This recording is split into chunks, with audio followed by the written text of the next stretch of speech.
Bismillahirrahmanirrahim. Assalamu alaikum viewers. Welcome to part 16 of our e-commerce project, in which we will come on the developmental phase. हम इस lecture में development phase पे आते हैं। तो development phase के लिए जरूरी है कि हम सबसे पहले इसका डेटाबेस जो है वो बनाएं। तो डेटाबेस बनाने के लिए मुझे यहाँ पे आना पड़ेगा, नया एक फोल्डर, नया एक टैब। तो इसमें मैं यहाँ पे एक लोकल होस्ट पे जाता हूँ अपने, और यहाँ पे PHP माई एडमिन पे क्लिक करते हैं डेटाबेसेस, और यहाँ पे मैं डेटाबेस इसी नाम से रखूंगा जिस नाम से मेरा प्रोजेक्ट है। ई-कॉम प्रोजेक्ट मैं क्रिएट करूंगा इसके लिए एक डेटाबेस जिसमें मैं एक टेबल रखूंगा जिसका नाम मैं रखूंगा एडमिन क्रेडेंशियल्स, क्योंकि मुझे एडमिन की जो डिटेल्स है इस टाइम वही चाहिए, वही इस डेटाबेस में सेव करनी है। जो मेरी एडमिन, आप देख सकते हैं एडमिन में है यूजर नेम, पासवर्ड, और इसका ये कैप्चा सेव नहीं होता है, तो यूजर नेम और पासवर्ड जो है वो मुझे सेव करना है यहाँ पे। ठीक है, तो यूजर नेम को सेव करने के लिए और पासवर्ड को सेव करने के लिए मुझे क्या चाहिए? एक तो मुझे आईडी चाहिए, यूजर नेम, पासवर्ड, और उसके बाद मैं इस एक्टिव नाम का एक यहाँ पे एक जो है वो रिकॉर्ड क्रिएट करूंगा, कॉलम क्रिएट करूंगा। तो मैं यहाँ पे एक आईडी लेता हूँ, और लेता हूँ यूजर नेम, और लेता हूँ पासवर्ड, और लास्ट में इज एक्टिव। ठीक है, इज एक्टिव जो है ये बूलियन कैरेक्टर लेगा हमारा, और यूजर नेम जो है वैर, और ये पासवर्ड भी वैर, और ये बूलियन लास्ट में। इसका मैं रख लेता हूँ वैर 50। इसके मैं 300 देता हूँ, क्योंकि हमें पासवर्ड एनक्रिप्ट जब करेंगे, पासवर्ड हमें एनक्रिप्ट जरूरी करना होता है बिकॉज ऑफ सिक्योरिटी। तो पासवर्ड को एनक्रिप्ट करने के लिए जब हम करेंगे, अगर छोटा से छोटा पासवर्ड भी हम देंगे, उसको भी एनक्रिप्ट करेंगे तो वो लंबा बन जाता है क्योंकि हम उसको एनक्रिप्शन करते हैं, हम उसको किसी और कोडिंग में कन्वर्ट कर देते हैं। तो इस एक्टिव जो बूलियन है ये खुद ही बाय डिफॉल्ट इधर 1 और 0 ले लेगा। इसको मैं प्राइमरी की बना लेता हूँ, तो इसके साथ ही मैं इसको सेव कर लेता हूँ। तो आपके पास एक टेबल बन गया। तो इस टेबल में user name, password, is active और आईडी। अब मैं काम करूंगा, मैं यहाँ पे जाऊंगा अपने यहाँ पे, तो यहाँ पे ड्रीम व्यूअर में आता हूँ। मैं ड्रीम व्यूअर में मुझे क्या करना है, मैं एक नई फाइल क्रिएट करता हूँ। ठीक है, मैं पहले इसमें पासवर्ड जो है एनक्रिप्ट वगैरह वो कर लेता हूँ, और इनपुट जो है वो रिसीव करने के लिए मैं इसको सैनिटाइज करता हूँ। तो मैं यहाँ पे इस फाइल का जो ये है कोडिंग मैं लिख लेता हूँ, मैं इसमें लिख लेता हूँ PHP, और मैं यहाँ पे फंक्शन बना लेता हूँ सैनिटाइज। मैं इसमें जो भी यूजर से वैल्यूज रिसीव करूंगा उनको सैनिटाइज करूंगा, उनमें से जो वो चीजें एलिमिनेट करूंगा जिन चीजों की वजह से मेरी जो वेबसाइट है वो हैक हो सकती है। तो सबसे पहले मैं सैनिटाइज जो फंक्शन लूंगा, इसमें पैरामीटर में वो सारी डिटेल्स भेजूंगा जो मुझे यूजर नेम और पासवर्ड यहाँ से मिल जाएगा। पैरामीटर में यूजर नेम जाएगा, पैरामीटर में पासवर्ड जाएगा। ठीक है, तो पैरम हम इनको यूजर नेम और पासवर्ड को इस फंक्शन के थ्रू सैनिटाइज करेंगे। तो जो हम वैल्यू देंगे, चाहे यूजर नेम देंगे, पासवर्ड देंगे, वो इस डॉलर पैरम में आ जाएगा। तो यहाँ पे मैं इसको यहाँ पे लिख लेता हूँ dollar param is equal to मैं लिखता हूँ यहाँ पे एक फंक्शन स्ट्रिप स्लैशेस। तो स्ट्रिप स्लैशेस से क्या होगा, ये वाले स्लैशेस जो है वो रिमूव हो जाएंगे। तो स्ट्रिप स्लैशेस किसके? Dollar param. ठीक है, तो अब मेरा डॉलर पैरम जो है उसमें आ गया, जो भी मैंने भेजा था अगर उसमें स्लैश होगा वो यहाँ पे रिमूव हो जाएगा, और वो इसी पैरम में चला जाएगा। और यही पैरम यहाँ पे ये भी होता है, मतलब पैरामीटर पास होता है। देखो, इस पैरम में हमने पहले रिसीव किया जो भी, चाहे यूजर नेम हो, पासवर्ड हो। सपोज हम यूजर नेम को लेके चलते हैं, तो उसमें अगर स्लैश हो गया तो मैं पहले इस पैरम को यहाँ पे लाता हूँ, इस पैरम वेरिएबल को मैं यहाँ पे लाता हूँ, इज इक्वल टू जो भी इसमें वैल्यू है उसको मैं इज इक्वल टू करता हूँ, स्ट्रिप स्लैशेस करता हूँ, और यही पैरम जो है इसमें जो वैल्यू है अभी करंटली उसकी स्ट्रिप स्लैश, उसकी स्लैश रिमूव हो जाएंगे, और इस पैरम को रिप्लेस कर देगा विदाउट स्लैश वाले जो इसका वैल्यू आ गया। तो अब इसी पैरम को मैं और चेंज करूंगा, dollar param is equal to strip slashes के बाद मैं करूंगा स्ट्रिप टैग्स। स्ट्रिप टैग्स का काम क्या है? स्ट्रिप टैग्स का काम strip underscore tags, strip tags dollar param, strip tags dollar param. Strip tags का काम है HTML के जो टैग्स है, ठीक है, हेडिंग है, जैसे फॉर्म है, कोई भी टैग जो HTML का है उसको हम यहाँ से रिमूव करते हैं। अगर इसमें यूजर नेम और पासवर्ड में टैग्स आ गए, अगर सपोज यहाँ पे टैग्स का यूज हो गया, सपोज पैराग्राफ टैग का यूज हो गया ऐसे, ठीक है, तो हम इसको रिमूव करेंगे, क्योंकि इन चीजों से भी साइट को क्या है, साइट को जो है वो यूजर वो जो है कोई भी चेंज कर सकता है इन चीजों से। तो इसको भी हम यहाँ पे साफ कर देते हैं, यहाँ पे टैग्स को रिमूव कर देते हैं। और अब और एक चीज करते हैं, इस पैरम को हम PARM param is equal to strip tags के बाद मैं करूंगा str अंडरस्कोर रिप्लेस, क्योंकि एक और जो खतरनाक जो हमारा जो खतरनाक SQL इंजेक्शन जिसकी वजह से हो सकता है, ठीक है, जिसकी वजह से यूजर जो है वो थ्रू दिस क्वेरीज लगा के हैक कर सकता है, तो वो मैजिक कोड से खतरनाक ये है, इसको हमें रोक देना है। तो इसको हम रिप्लेस जो है वो करेंगे, हम एक ब्लैंक जो है खाली जगह से करेंगे, खाली, यहाँ पे हमने कुछ नहीं दिया, स्पेस भी नहीं दी। तो जहां जहां पे मैजिक कोड्स है उसको आप इससे रिप्लेस करो, और फिर ये मांगता है यहाँ पे, लास्ट में मांगता है यहाँ पे किस पे, सब्जेक्ट मतलब किस चीज पे, यहाँ पे मिक्सड सर्च क्या क्या रिप्लेस करना है, किससे रिप्लेस करना है, और फिर किस पे रिप्लेस करना है। मैं लिखूंगा डॉलर पैरम पे ये अप्लाई होगा। और फिर इसी पैरम को हम दोबारा लिखते हैं, हम डॉलर पैरम का वैल्यू दोबारा अपडेट करते हैं। तो अभी तक क्या क्या हो गया पैरम में, एक तो हमारे स्लैशेस चले गए इसमें, और इसमें टैग्स रिमूव हो गया, एचटीएमएल टैग्स, और स्ट्रिंग ये रिप्लेस हो गया, ये मैजिक कोड्स वाले को रिप्लेस किया हमने ब्लैंक से। और हम यहाँ पे लिखेंगे एचटीएमएल एंटिटीज। एचटीएमएल एंटिटीज जो है यहाँ पे लिखेंगे डॉलर पैरम। एचटीएमएल एंटिटीज करता है काम, अगर हमारे पास ग्रेटर देन या लेस देन सिंबल आ गया, लेस देन या ग्रेटर देन सिंबल आ गया, यानी कि यहाँ पे अगर हम जाएंगे तो यहाँ पे लेस देन या ग्रेटर देन सिंबल आ गया, इन चीजों से भी हैक हो सकती है साइट। और हम इनको क्या करते हैं, ग्रेटर देन लेस देन को एचटीएमएल एंटिटीज की वजह से, ये तो एचटीएमएल एंटिटीज है, और इनकी वजह से क्या होगा, ग्रेटर देन जो है या लेस देन जो है वो इससे रिप्लेस हो जाएगी। एंड मतलब एंड एन, आप इस तरह देख सकते हैं, मैं यहाँ पे लिखूंगा एंड, हाँ ग्रेटर देन एंड एलटी, ये लेस देन, और दूसरा है एंड ग्रेटर देन। तो लेस देन इससे रिप्लेस होगा और ग्रेटर देन इसके साथ रिप्लेस होगा। तो इस चीज से भी हमारी हैकिंग जो है वो बच सकती है। तो मैं इसको यहाँ पे करूंगा। लास्ट में जो मेरा पैरम हो गया वो एक सिंपल पैरम हो गया, वो पैरामीटर जो है मेरा वो क्लियर हो गया इन चीजों से, हैकिंग पैरामीटर्स की वजह से। हैकिंग मटेरियल्स उसमें से रिमूव हो गए, हैकिंग जिन चीजों से इसमें इंजेक्शन हो सकता था वो रिमूव हो गया। तो मैं अब इसी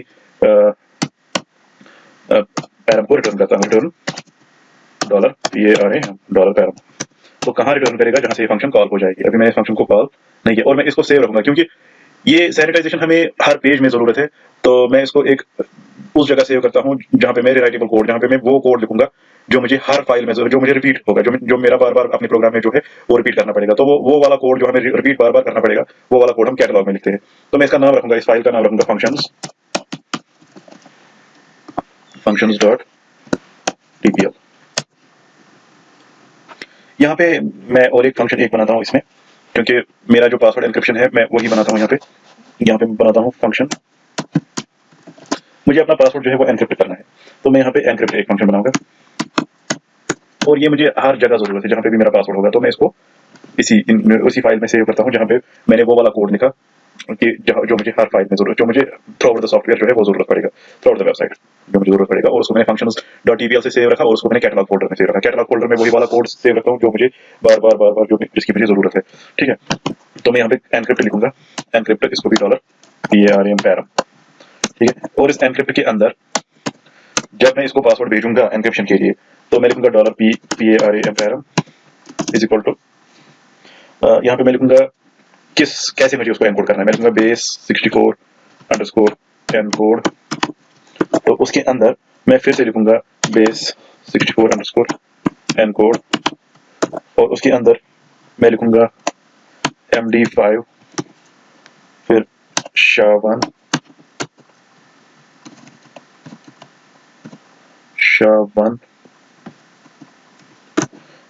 के अंदर फिर से MD5।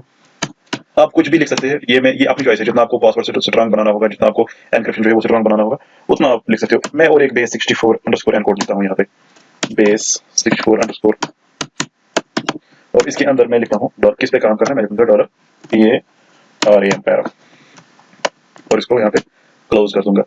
तो फिर मैं इसी को रिटर्न करूंगा। ठीक है, एक तो मैंने इसको कन्वर्ट किया, अब मैं इसको रिटर्न करूंगा,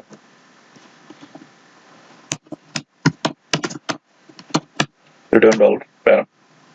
तो मैंने इसको रिटर्न भी किया। अब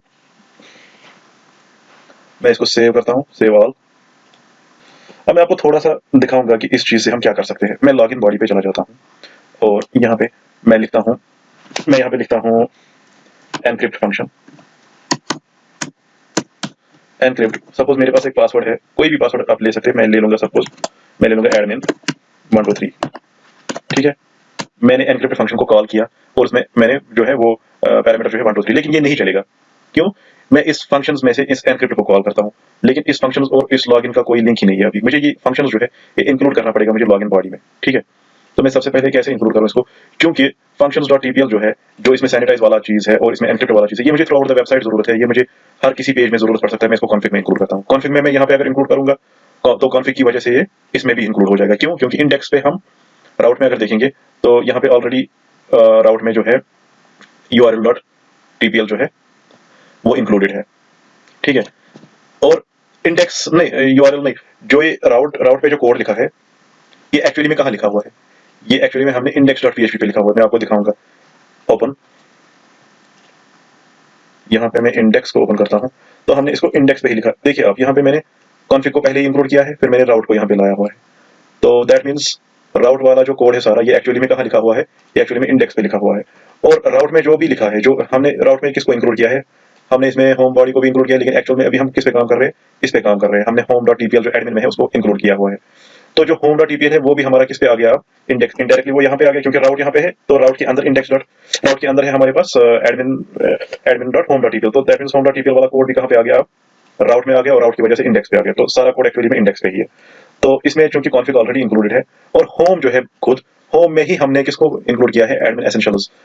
तो एडमिन एसेंशियल्स और ये लॉगिन बॉडी तो यहाँ पे कॉल हो रही है ना, तो मैं यहाँ पे लॉगिन बॉडी भेज रहा हूँ एडमिन एसेंशियल्स में। तो यहाँ पे एडमिन एसेंशियल्स की वजह से रिटर्न जो भी हो रहा है, मुझे एक्चुअल में अभी जो है एडमिन व्यू के अंदर बॉडी में आ रहा है अभी लॉगिन बॉडी, क्योंकि एज पैरामीटर पास हो रहा है यहाँ। तो login body dot TPL actually में है। तो दैट मींस ये लॉगिन बॉडी डॉट टीपीएल यहाँ पे इंक्लूडेड है, लेकिन एडमिन एसेंशियल्स खुद होम में इंक्लूडेड है।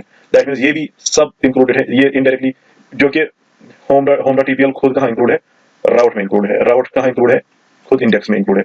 तो सारा कोड इंडेक्स पे आ गया।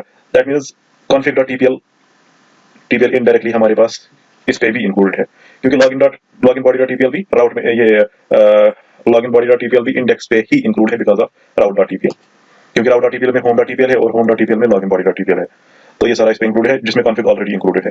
तो कहने का मतलब ये है कि जो अब कॉन्फिग है इसमें अगर हम लिखेंगे इंक्लूड, जो हमने अभी नई फंक्शन बनाई इंक्लूड, ये फंक्शन ये हमने कहाँ पे सेव रखी, कैटलॉग में सेव रखी। तो कैटलॉग के लिए मैंने ऑलरेडी यहाँ पे एक कैटलॉग फोल्डर जो है उसको मैंने यहाँ पे रिडिफाइन किया हुआ है।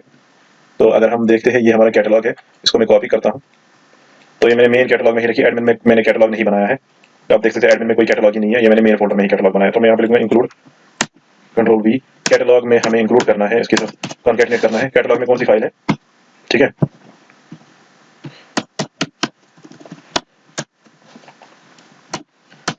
कैटलॉग में ये वाली फाइल है। तो अगर मैंने इसको यहाँ पे इंक्लूड किया कॉन्फिग की वजह से, तो जहां जहां पे भी कॉन्फिग इंक्लूडेड है वहां पे ये इंक्लूड हो जाएगी। तो कॉन्फिग तो उस ये सारा कोड हमारा index.php पे चल रहा है, तो index.php की वजह से अब इस पे लॉगिन डॉट, क्योंकि लॉगिन खुद इंडेक्स पे ही लिखा हुआ है। तो अब ये यहाँ पे आ गया, मतलब मेरा जो functions.tpl है, क्योंकि मैंने उसको कॉन्फिग में सेव किया हुआ, इंक्लूड किया हुआ है, तो कॉन्फिग इसमें ऑलरेडी इंक्लूडेड है बिकॉज index.php पे ये भी है। index.php पे पहले कॉन्फिग ही इंक्लूड किया हुआ है, तो functions.tpl यहाँ पे इंक्लूड हो गई। तो अगर मेरी functions.tpl यहाँ पे इंक्लूड हो गई, तो मैं functions की ही एनक्रिप्ट फंक्शन को अब यहाँ पे कॉल कर रहा हूँ। तो मैं इसका अब रिजल्ट देख सकता हूँ। मैंने इसको यहाँ पे इको करना है, ठीक है। तो जो भी यहाँ पे आउटपुट आ जाएगा उसको मैं इको कर रहा हूँ। तो यहाँ पे मैं रिजल्ट देख लेता हूँ। आप देख सकते हैं जो मैंने यहाँ पे लिखा हुआ है एडमिन 1 2 3, तो ये जाता है इसमें फंक्शंस में यहाँ पे, और इसको, और इसमें नया वैल्यू जो आ रहा है base64 इसी डॉलर पैरम को मैं यहाँ पे ला रहा हूँ। तो ये कन्वर्ट होकर मुझे इसको मिल रहा है, और इसको रिटर्न कर रहा हूँ, और ये रिटर्न मुझे यहाँ पे हो रहा है, और फिर मैं इसको प्रिंट करता हूँ। तो इसका रिजल्ट ये आ रहा है। अगर मैं इसको रिफ्रेश करूंगा, इसका वैल्यू सेम ही आएगा, इसका वैल्यू चेंज नहीं हो जाएगा। बार बार रिफ्रेश करूंगा, इसका वैल्यू चेंज, क्योंकि ये हमने अभी एडमिन 1 2 3 लिखा हुआ है। अगर ये हम यहाँ पे लिखेंगे कुछ और, मैं लिखूंगा यहाँ पे, मैं लिखूंगा PASSWOOD पासवर्ड, तो मैं इसको सेव करूंगा। अब इसका चेंज हो जाएगा, आप देख सकते हैं, रिफ्रेश करूंगा तो ये चेंज हो गया। लेकिन अगर दोबारा रिफ्रेश करूंगा अब चेंज नहीं हो जाएगा, क्योंकि पासवर्ड का वैल्यू है। मैं इसी को यहाँ पे 1 सेकंड के लिए कॉपी करता हूँ। तो यहाँ पे मैं डेटाबेस में आता हूँ, यहाँ पे मैं इंसर्ट पे जाता हूँ। तो इंसर्ट पे मैं यहाँ पे आईडी जो है वो ऑटो इंक्रीमेंटेड है, तो इसके साथ मैं कुछ नहीं करूंगा। यूजर नेम में डालता हूँ एडमिन, पासवर्ड में मैं यही डालता हूँ एनक्रिप्टेड जो मैंने डाला, क्योंकि पासवर्ड हमें एनक्रिप्टेड ही डेटाबेस में डालना है। मैंने इसकी लेंथ इसीलिए 300 रखी थी, ताकि ये लंबा भी बन सकता है। अगर मैं पासवर्ड थोड़ा सा लंबा दे दूँ, ये 3-4 लाइन्स में आ जाएगा। तो मैं इसको एग्जैक्ट फिलहाल के लिए 1 करता हूँ, इसको मैं गो करता हूँ। तो मेरा जो है वो टेबल में सेव हो गया, गो। अगर मैं इसका रिजल्ट आप देखूं ब्राउज करके, तो यहाँ पे आप देख सकते हैं, मैं 2 बार गो किया तो इसलिए 2 बार आ गया। तो अगर आप यहाँ पे देखेंगे तो आपका एडमिन और ये वाला पासवर्ड जो है वो स्टोर हो गया यहाँ पे, ठीक है। अब मैं आता हूँ वापस यहाँ पे, तो मुझे अब ये लिखना नहीं है यहाँ पे, I don't have to write mention it in more here. तो मैं इसको सेव करता हूँ। अब इसका आउटपुट दोबारा देख लेते हैं, ये ब्लैंक आ जाएगा अब। और यहाँ पे जाते हैं, तो यहाँ पे हमें CSRF जो है वो इंक्लूड करना पड़ेगा। देखिए CSRF का मतलब क्या है, मैं ड्यूरिंग लॉगिन मैं यहाँ पे एक की जनरेट करूंगा, जिसकी वजह से मैं जब इसकी लॉगिन ये लॉगिन कंट्रोलर में इसकी चेक करूंगा कि लॉगिन सही से हो रहा है कि नहीं हो रहा है, तो वो की जो है वो मैं यहाँ पे ही जनरेट करूंगा, क्योंकि जब मेरा प्रोग्राम चलेगा, सेशन इसमें इंक्लूड स्टार्ट हो जाएगा और उसी सेशन का वैल्यू जो है वही यहाँ पे जनरेट हो जाएगा, तभी चलेगा। क्यों? क्योंकि अगर मैं सपोज मैं यहाँ पे एक की जनरेट करता हूँ, अगर वो की जनरेट नहीं हो गई, दैट मींस सिस्टम जो है वो प्रॉपर्ली लॉगिन नहीं हो रहा है, दैट मींस यूजर जो है वो लोकल होस्ट से भी लॉगिन कर सकता है। अभी मैं लोकल होस्ट पे हूँ तो यूजर लोकल होस्ट से भी लॉगिन करता है, वो मेरी मेन साइट पे लॉगिन मेन साइट से लॉगिन नहीं करता है, वो लोकल होस्ट से लॉगिन करता है। मैं यहाँ पे अगर दिखाऊंगा आपको ड्रीम व्यूअर में, अगर मैं उस टोकन का यूज नहीं करूंगा तो यूजर जो है आपको ये कर सकता है, यूजर आपके इस साइट पे ये कर सकता है कि ये जो फॉर्म है वो इस फॉर्म को जो एक्शन है वो सेम जो है फॉर्म को एक्शन जो है वो सेम रख सकता है, फॉर्म की एक्शन जो है वो लोकल होस्ट से ही लॉगिन करेगा और वो फॉर्म की एक्शन जो है वो सेम रख सकता है, और वो इन पैरामीटर्स को, ये नेम जो है जैसे है, तो वो इन पैरामीटर्स का यूज करके इन पैरामीटर्स का जो है वो यूज करके वो लॉगिन कर सकता है लोकल होस्ट से। ठीक है, जब आपकी साइट जो है वो लाइव होती है, तो आपकी साइट जब लाइव होती है तो यूजर इन पैरामीटर्स का यूज करके और फॉर्म जो है इसका उसको सेम पेज सेम मतलब एक्शन में रख के वो लॉगिन कर सकता है, जिसको हम सीएसआरएफ की वजह से क्रॉस साइट रिक्वेस्ट फोर्जरी, मतलब इसका मतलब ये है, सीएसआरएफ का मतलब है क्रॉस साइट रिक्वेस्ट फोर्जरी, तो वो क्रॉस साइट रिक्वेस्ट फोर्जरी की वजह से वो लॉगिन कर सकता है। तो उसको रोकने के लिए मैं एक की बनाऊंगा यहाँ पे, तो उस की को वैलिडेट करके ही यूजर लॉगिन होना चाहिए। वो की कब जनरेट हो जाएगी? जब यूजर लोकल होस्ट से लॉगिन नहीं करता होगा, जब यूजर मेरी ही इस सॉफ्टवेयर जो है, ये पैकेज जो है, इसी के थ्रू लॉगिन करता होगा, और उसको एक सेशन वेरिएबल के थ्रू में उसको ऑथराइजेशन कराऊंगा। तो आप देख सकते हैं मैं क्या करूंगा उसके लिए। मैं उसके लिए एक की को पकड़ने के लिए मैं सेम यही डिवीजन जो है वो लेता हूँ, कॉपी, और यहाँ पे पेस्ट करता हूँ। और ये फॉर्म डैश ग्रुप, इसमें मुझे लेबल की जरूरत नहीं है, मुझे इसमें कुछ नहीं चाहिए, मुझे इसका इनपुट भी हिडन रखना है। तो फिलहाल के लिए मैं इसको इनपुट टाइप लेता हूँ टेक्स्ट, और नेम रखता हूँ मैं इसका CSRF अंडरस्कोर टोकन, कुछ भी रख सकते हैं, मैंने यही रखा CSRF अंडरस्कोर टोकन, और आईडी भी सेम रखेंगे CSRF underscore token, CSRF underscore token. ठीक है, तो क्लास रखेंगे इनपुट। ठीक है, तो अगर मैं इसको सेव करता हूँ और इसको यहाँ पे रिफ्रेश करते हैं, तो आप देख सकते हैं यहाँ पे एक बॉक्स एक्स्ट्रा आ गया, इसको मुझे यूजर को दिखाना नहीं है फिलहाल, लेकिन मैं इसको ऐसे ही रखता हूँ। तो CSRF टोकन में अब करना क्या है, मुझे इसमें की पहले जनरेट करनी है, जो कि जिसकी वजह से ऑथराइजेशन हो जाएगी। तो इसको अब मुझे CSRF टोकन का यूज करना है। उसके लिए मैं क्या करूंगा, मैं एक मतलब मुझे की जनरेट करनी है। पहले मैं फंक्शंस में जाता हूँ, मैं इसको फंक्शंस में ही लिख लेता हूँ। यहाँ पे मैं एक फंक्शन बनाता हूँ, फंक्शन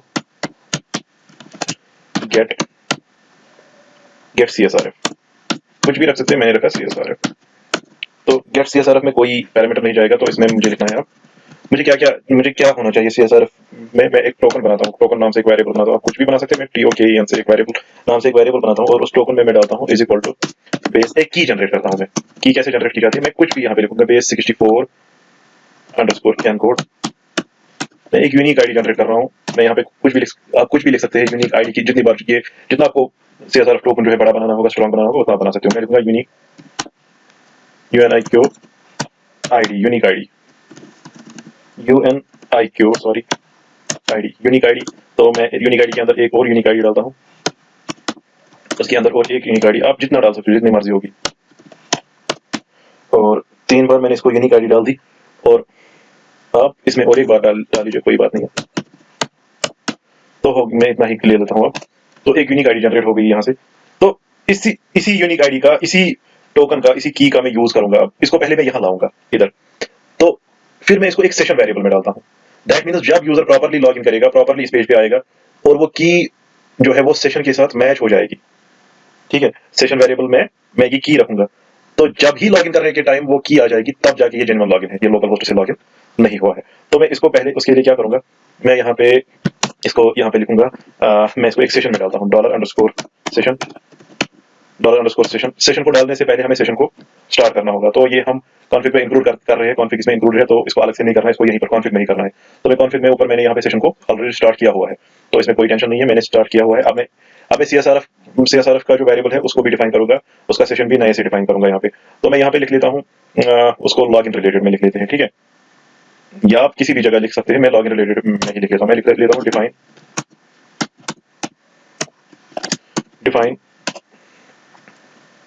डिफाइन यहाँ पे लिखता हूँ CSRF एज CSRFTOKEN टोकन, आप कुछ भी रख सकते हैं, मैंने यही रखा, ठीक है।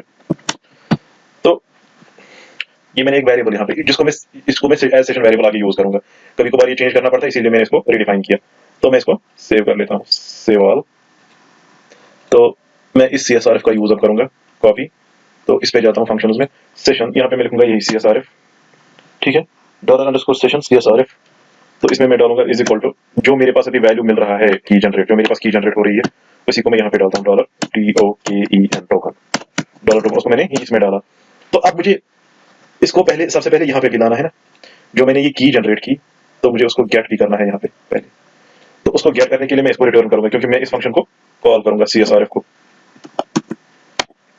मैं इस CSRF फंक्शन को जो है गेट CSRF को मैं कॉल करूंगा यहाँ से, ठीक है, मैं इसको यहाँ से कॉल करूंगा, क्योंकि जो ये है CSRF, कहाँ गया ये CSRF, तो मैं यहाँ पे लिखूंगा value, value is equal to, यहाँ पे मैं लिखूंगा PHP ECHO echo echo get, मैं ऐसे लिखूंगा get, सॉरी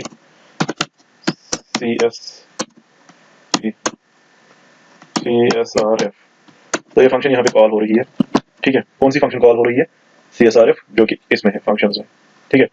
अब आप बोलेंगे कि लॉगिन बॉडी में तो मैंने ऑलरेडी इंक्लूड किया हुआ है ना, ड्यू टू कॉन्फिग में मैंने इसको functions.tpl को इंक्लूड किया हुआ है, जिसकी वजह से लॉगिन पे भी इंक्लूड हो गई। तो मैं अब इसी फंक्शंस की एक प्रॉपर्टी को एक्सेस यहाँ पे कर रहा हूँ, क्योंकि इंक्लूडेड है फंक्शंस का कोड, तो मैं डायरेक्टली इसकी फंक्शन को कॉल कर सकता हूँ यहाँ पे।